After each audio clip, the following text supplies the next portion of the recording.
I'm Emerald Robinson, and in this What Is video, we're going to take a look at one of nature's smallest yet most influential organisms, bacteria.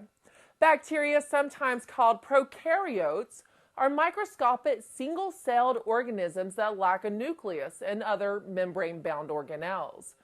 Most bacteria have the same major parts: a protective cell wall, a cell membrane, and a strand of DNA. Many bacteria also have flagella, whip-like structures that help them move. And all bacteria reproduce by binary fission. They grow until they split into two new identical cells.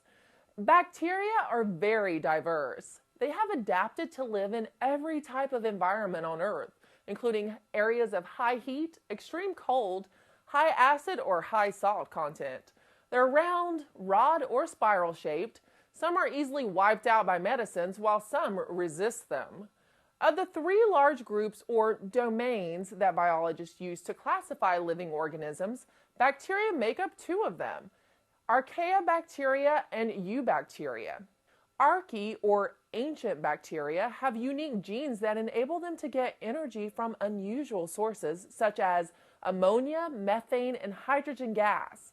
Most bacteria, however, fall into the Eubacteria domain.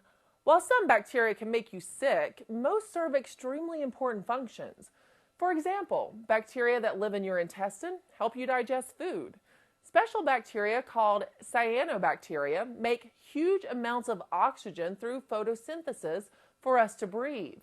Humans even use bacteria for everyday purposes. Bacteria help us make foods like yogurt and cheese. And some bacteria even play a crucial role in producing medicine. If you're still not convinced that bacteria are important, consider this: 90% of the cells that make up your body are actually bacteria cells. They're an essential part of what make you, you.